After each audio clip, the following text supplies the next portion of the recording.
오늘 믿음 6번째 시간 이삭의 믿음이라고 하는 제목으로 하나님의 말씀 선포하겠습니다.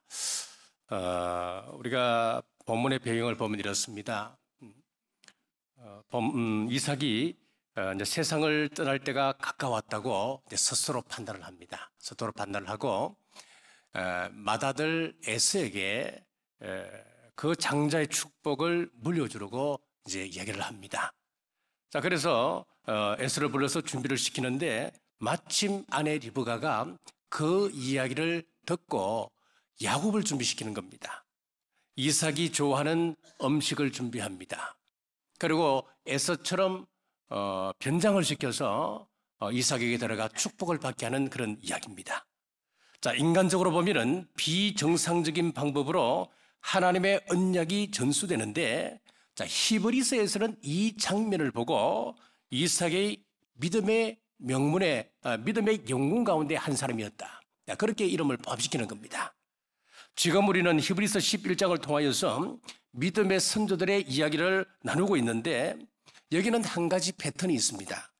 한 사람의 인생 전체를 다 이야기할 수 없기 때문에 그 사람 인생에 있어서 가장 중요한 순간, 최고의 순간 한 가지씩만을 기록하고 있는 겁니다. 자, 첫 번째가 누구였습니까? 아벨이었습니다.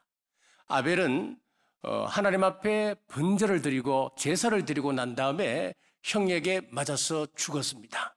아주 짧은 인생을 살다가 죽어갔는데 이 아벨을 통하여서 예배를 우리는 히브리서 기자가 소개하고 있습니다.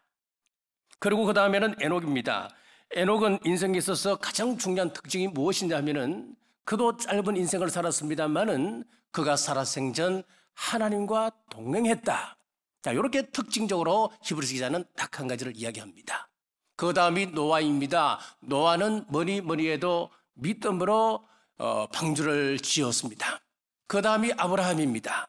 아브라함은 특별히 두 가지를 기록하고 있는데, 하나는 본토와 친척과 아버지 집을 떠난 사건이고, 또 하나는 아들 이삭을 번제로 바치라고 하는 하나님의 말씀에 순종했던 그 사건을 기록하고 있습니다. 그 다음이 오늘 이삭입니다. 만약 여러분들이 히브리서를 기록하는 저자라면 이삭에 관하여 어떤 이야기를 남기고 싶으십니까? 이 패턴 그대로 따르면 20대의 이삭이 모리아산에서 아버지가 자신을 칼로 찌르려 할 때에 그 아버지에게 반항하지 아니하고 순순히 아버지의 뜻을 따라서 죽음을 준비하고 있다. 자, 이렇게 기록하지 않겠습니까? 만약에 저라면 그렇게 기록했을 것입니다. 그런데 히브리서 기자의 관심은 다릅니다. 이삭의 인생에서 가장 중요한 순간은 아들 야곱과 에서에게 축복하는 순간을 최고의 장면으로 잡고 있습니다. 그 이유를 살펴보겠습니다. 자, 첫째, 믿음의 대를 이었습니다. 히브리서 11장 20절 말씀입니다. 믿음으로 이삭은 장차 있을 일에 대하여 야곱과 에서에게 축복하였으며. 자, 성경은 우리 인생을 종종 경주에 비유를 하고 있습니다. 그렇습니다. 우리는 신앙의 릴레이, 신앙의 이어달리기를 지금 하고 있습니다. 하나님 앞에서 릴레이를 하는 선수로서 100m를 내가 감당한 구간만큼 열심히 뛰고 끝, 그게 릴레이겠습니까? 아니지 않습니까? 내가 달려야 할 그 구간에 최선을 다하여 달리고 내 손에 가지고 있는 그 바톤을 다음 주자에게 넘기는 것이 릴레이 경기 아니겠습니까? 이어달리기가 아니겠습니까? 그래서 우리는 내 대의에 100m 열심히 달리고 끝나는 것이 아니고 반드시 다음 세대에 믿음의 바톤을 전달해 주어야 합니다. 이것을 하나님은 매우 중요하게 보신다고 하는 것을 오늘 본문에서 보여주고 계십니다. 오늘 저를 이삭에게 투영해 보면은 제가 하나님 앞에서 열심히 목회를 했습니다. 자, 그런데 죽는 순간에 돌아봤더니 두 자식이 하나님을 제대로 섬기지 않습니다. 엘리 제사장의 아들처럼 아이들이 그 모양입니다. 그러면은 저는 신앙에서 실패한 사람입니다. 저의 목회는 실패한 목회가 되는 것입니다. 왜 그렇습니까? 전달해 주어야 할 이 믿음의 바톤을 제대로 전달해 주지 않았기 때문에 그런 것입니다. 여러분, 우리가 살면서 내가 누군가에게 의해서 전달받았던 이 믿음의 바톤을 들고 내가 열심히 뛰다가 이 바톤 잘 전달하시는 여러분 되시길 주님의 이름으로 축복합니다. 이렇게만 해도 하나님은 칭찬하십니다. 보십시오. 하나님을 소개할 때에 아브라함의 하나님, 이삭의 하나님, 야곱의 하나님이라 소개하고 있습니다. 아브라함의 하나님 그랬을 때 우리는 이해가 쉽습니다. 아브라함은 하나님 앞에서 엄청난 믿음을 보였던 사람이었습니다. 야곱의 하나님이라 그랬을 때도 우리는 이해가 갑니다. 야곱은 천사와 실험했던 사람이 아니었습니까? 그런데 이삭은 한 일이 별로 없습니다.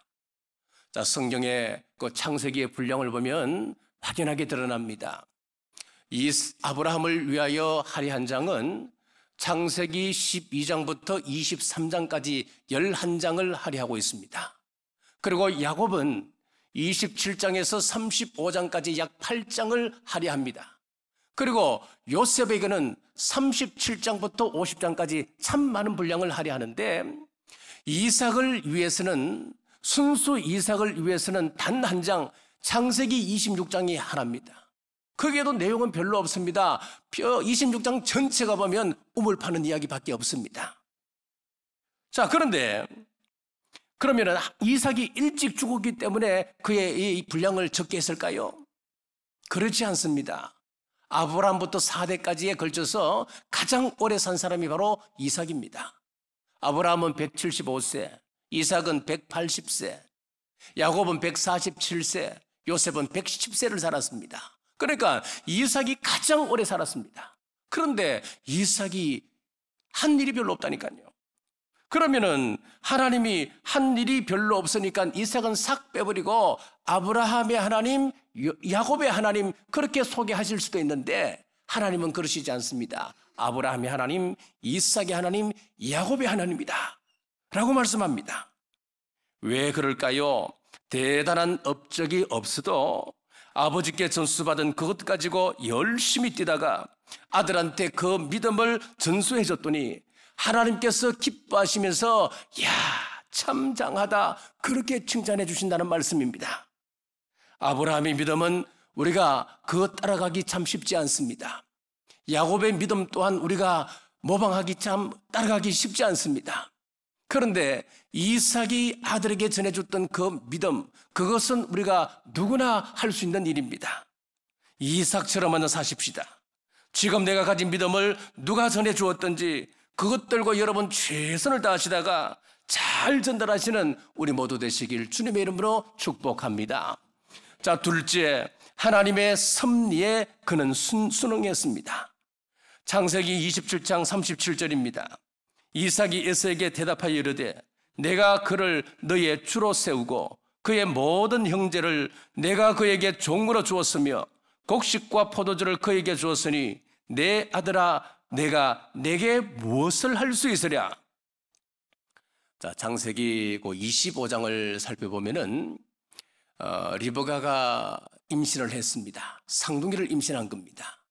그런데 참 이상하게도 그 복중에서 두 아들이 서로 싸우기 시작하는 겁니다. 그러니까 어머니가 얼마나 두렵겠습니까? 얼마나 걱정이 되겠습니까? 그래서 기도했더니만 하나님께서 응답을 주시기를 야, 내 태중에 두 국민이 있다. 내 복중에 두 민족이 있는데 서로 나누어지게 될 것이다. 큰 자가 어린 자를 섬기게 될 것이다. 태어나기도 전에 장자의 명분이 둘째에게 갈 것이다 라고 하는 하나님의 계시의 말씀을 이미 받았습니다. 아들이 태어났습니다. 그런데 이삭은 누구를 더 사랑하느냐니까 큰 아들 에서를 사랑했습니다. 창세기 25장 27절입니다. 그 아들들이 장성하매 에서는 익숙한 사냥꾼이었으므로 들 사람이 되고 야곱은 조용한 사람이었으므로 장막에 거주하니 이삭은 에서가 사냥한 고기를 좋아하므로 그를 사랑하고 리브가는 야곱을 사랑하였더라. 에서를 사랑했던 이유가 참 재미있습니다. 왜 사랑했다 그랬습니까? 에서는 들 사람이었습니다. 사냥하는 사람이었습니다. 그래서 고기를 잡아서 사냥감을 잡아서 늘 아버지께 별별을 해드리는 겁니다. 고기 요리를 해드리는 것이었습니다. 그 고기가 좋아서 큰아들 에서를 사랑했다 그랬습니다. 그 스편회가 어디까지 이어지느냐 하면은 창세기 27장까지 이어집니다. 창세기 27장 1절입니다. 이삭이 나이가 많아 눈이 어두워 잘 보지 못하더니 맏아들 에서를 불러 이르되 내 아들아 하매 그가 이르되 내가 여기 있나이다 하니 4절 하반절입니다. 내가 죽기 전에 내 마음껏 내게 축복하게 하라. 자, 여러분, 이삭이 하나님의 섭리에 반하는 행동을 하고 있는 것이 보이십니까? 하나님이 큰 자가 어린 자를 섬기리라 라고 말씀해 주셨음에도 불구하고 인정에 끌려서 몰래 큰 아들을 불러 족장권을 물려주려고 하고 있는 것입니다. 맏아들이 축복을 계승하여서 가문의 족장이 되게 하는 것, 이것은 당시 사회 풍습이기도 했기 때문에 이삭은 스스로 여기에 정당성을 부여했을지도 모르겠습니다.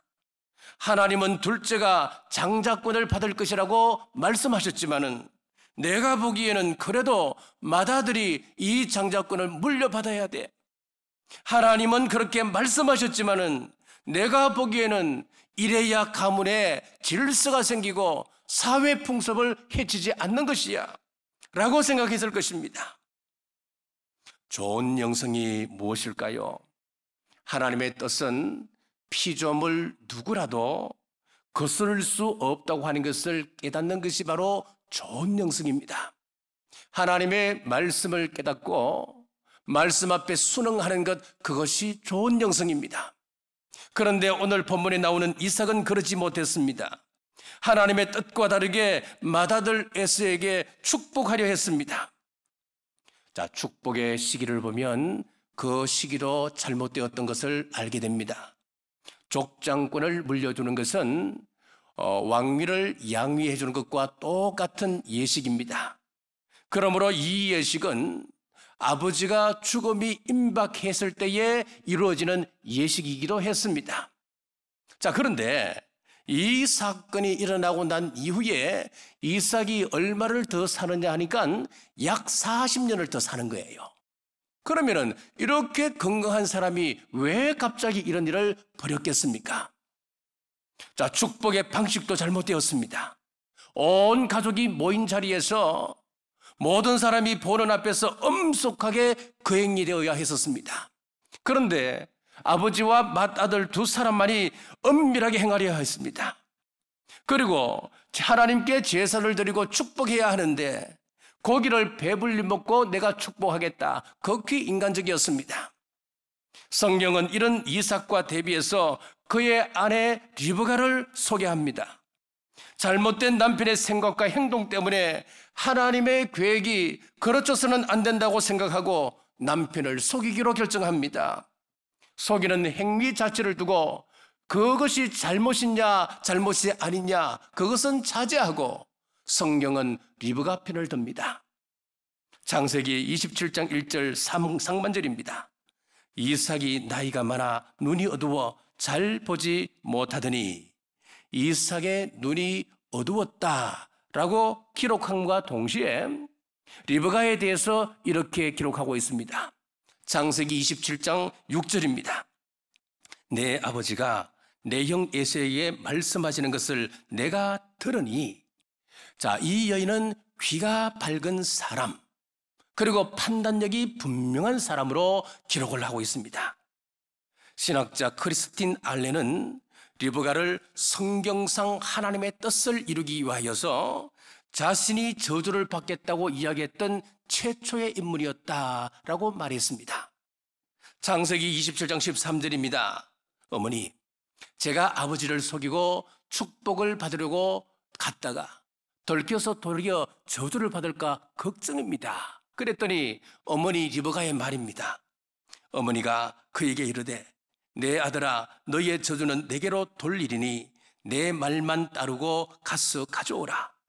야, 위대한 어머니입니다. 알렌의 말처럼 대단한 어머니입니다. 이런 부분은 믿음의 조상이라고 불려지는 아브라함도 행하지 못했던 일이었습니다. 아브라함은 하나님의 말씀을 받잖아요. 내 아들 이삭을 번제로 바쳐 나에게 바쳐라. 번제로 드려라. 그러면 믿음의 조상 정도 되면은 하나님 안 됩니다. 차라리 저를 죽이시죠. 아들은 살려주시죠.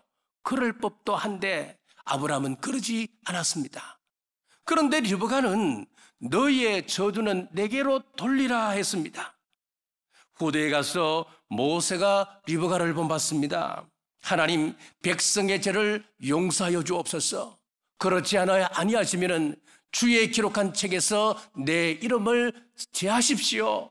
하나님 앞에 무릎을 꿇고 울부짖었습니다.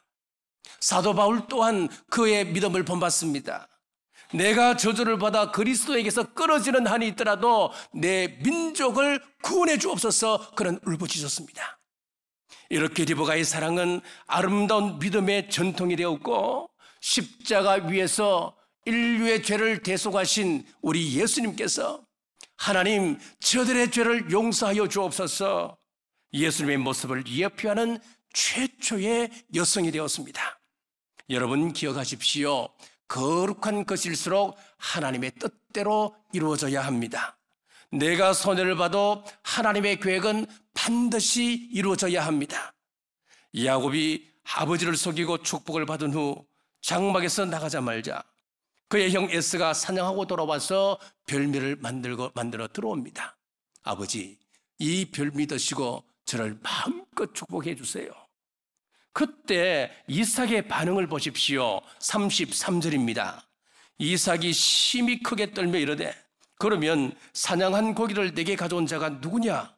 내가 오기 전에 내가 다 먹고 그를 위하여 축복하였은즉 그가 반드시 복을 받을 것이니라. 이삭이 그 이야기를 듣고 갑자기 벌벌벌 떨기 시작했습니다.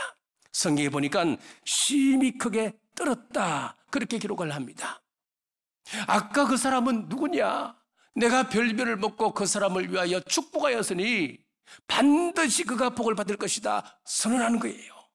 그러니까 에스가 말합니다. 아버지, 간교한 야곱입니다.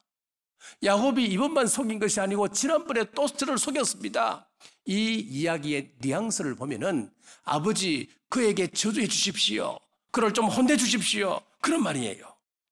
그때 이삭이 놀라운 말을 합니다. 37절입니다. 이삭이 에서에게 대답하여 이르되, 내가 그를 너희의 주로 세우고 그의 모든 형제를 내가 그에게 종으로 주었으며 곡식과 포도주를 그에게 주었으니 내 아들아, 내가 내게 무엇을 할 수 있으랴? 자, 그러면은 이삭이 왜 심히 크게 떨었을까요? 아들 야곱이 자신을 속인 것에 대해서 분하고 원통해서 떨었을까요? 아닙니다, 여러분. 나의 의지와 상관없이, 내 계획과는 상관없이 하나님의 뜻은 생각지도 못한 방법을 통하여서 반드시 당신의 뜻을 이루어 가시는 것이구나. 하나님이 개입하셔서 바로 잡으심을 그는 깨닫고 그는 크게 두려워 떨었습니다. 깨닫는 이 순간을 히브리서 기자는 주목을 했고 이삭의 인생에서 가장 중요한 순간이었다 기록을 남기게 되었습니다. 그런데 에스는 아직도 이해를 못합니다. 38절입니다. 에스가 아버지께 이르되, 내 아버지여, 아버지가 빌복이 이 하나뿐이니까 내 아버지여 내게 축복하소서, 내게도 그리하소서 하고 소리를 높여 오니, 아버지, 아까 걔는 아버지를 속인 아들입니다. 야곱입니다. 그 축복 취소하시고 그 복을 저에게 다시 내려주십시오. 그런 의미거든요. 그런데 아버지 이삭은 그렇게 하지 않습니다. 하나님의 섭리를 따라서 정확하게 축복합니다. 히브리서 11장 20절 말씀 제가 다시 한번 읽겠습니다. 믿음으로 이삭은 장차 있을 일에 대하여 야곱과 에서에게 축복하였으며, 믿음으로 축복한 내용을 한번 보십시오. 먼저 에스를 향한 예언입니다. 창세기 27장 39절에서 40절입니다. 그 아버지 이삭이 그에게 대답하여 이르되, 내 주소는 땅의 기름짐에서 멀고 내리는 하늘 이스라엘은 이스라엘에서 멀 것이며 너는 칼을 믿고 생활하겠고 내 아우를 섬길 것이며 내가 매임을 벗을 때에는 그 멍에를 내 목에서 떨쳐버리리라 하였더라. 다음으로 야곱을 향한 축복입니다. 창세기 28장 3절에서 4절입니다. 전능하신 하나님이 내게 복을 주시어 내가 생육하고 번성하게 하여 내가 여러 족속을 이루게 하시고 아브라함에게 허락하신 복을 내게 주시되 너와 함께 내 자손에게도 주사 하나님이 아브라함에게 주신 땅 곧 내가 거류한 땅을 내가 차지하게 하시기를 원하노라. 사랑하는 여러분, 지금까지 내 마음대로 내가 계획하고 살아오려고 했는데 잘 풀리지 않으셨습니까? 하나님의 뜻 붙드시기 바랍니다. 믿음이 무엇이라는 겁니까? 내 생각, 내 계획, 내 상식, 내 판단, 내 고집 다 내려놓는 것, 그리고 하나님의 뜻을 붙잡는 것, 그것이 믿음입니다. 주님의 뜻을 따르는 우리 남무교회 모든 성도들 되시기 주님의 이름으로 축복합니다. 자, 셋째는 우리의 결단입니다. 열왕기상 12장 24절입니다. 여호와의 말씀이 너희는 올라가지 말라. 너희 형제 이스라엘 자손과 싸우지 말고 각기 집으로 돌아가라. 이 일이 나로 말미암아 난 것이라 하셨다 하라 하신지라. 그들이 여호와의 말씀을 듣고 그 말씀을 따라 돌아갔더라. 자, 열왕기상 12장에는 어떤 내용이 나오느냐 하면은 르호보암의 이야기가 등장합니다.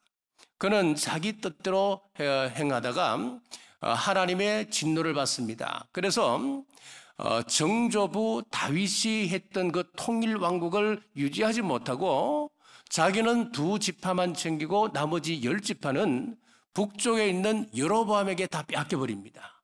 철저하게 실패한 왕이 되어져 버리고 말았습니다.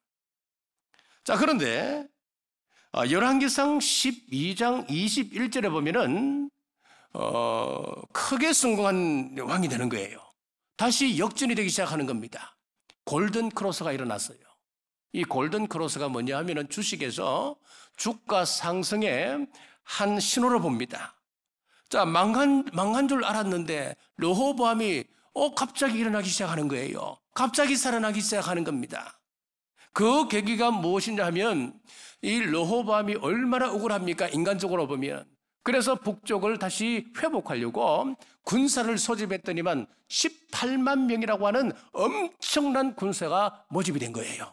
이제 한번 해볼 만합니다. 북쪽을 다시 회복할 만합니다. 그런데 하나님께서 말씀합니다. 24절입니다.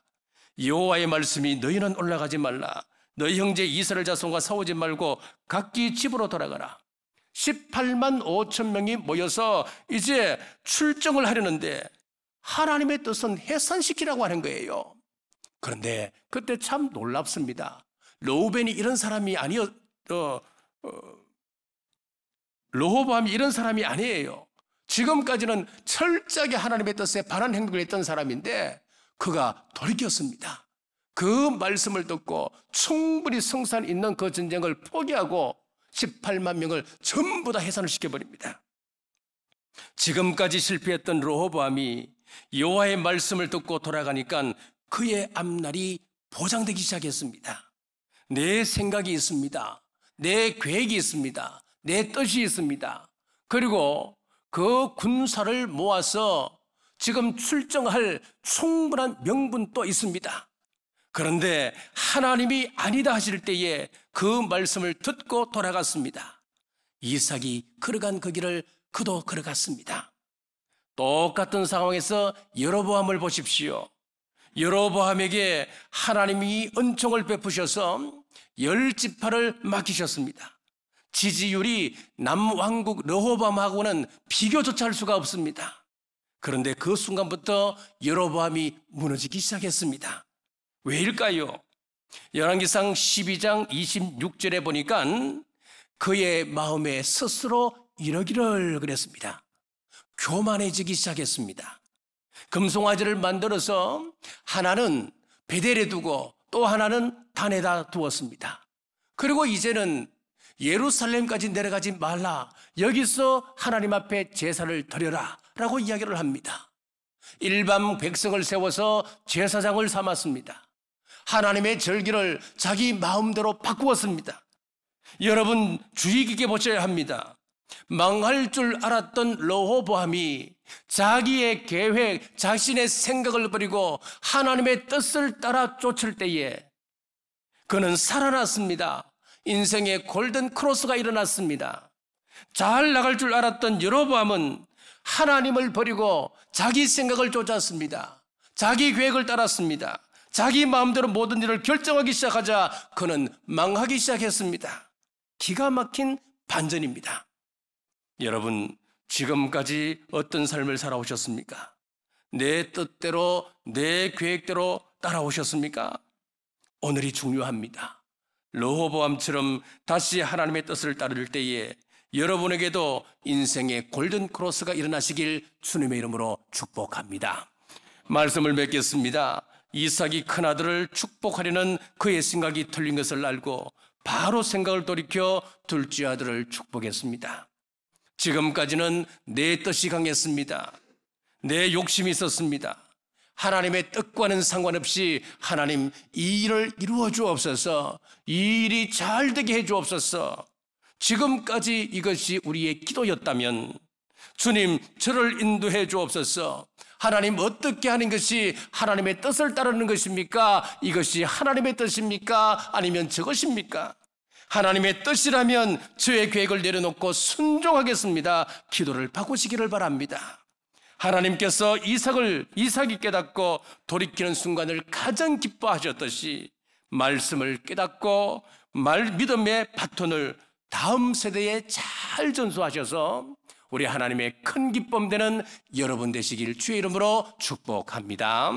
기도하겠습니다. 오늘 또 불러주셔서 말씀 듣게 하신 하나님 감사합니다. 이삭의 믿음은 하나님의 뜻을 깨닫고 적시 돌이키는 것이었습니다.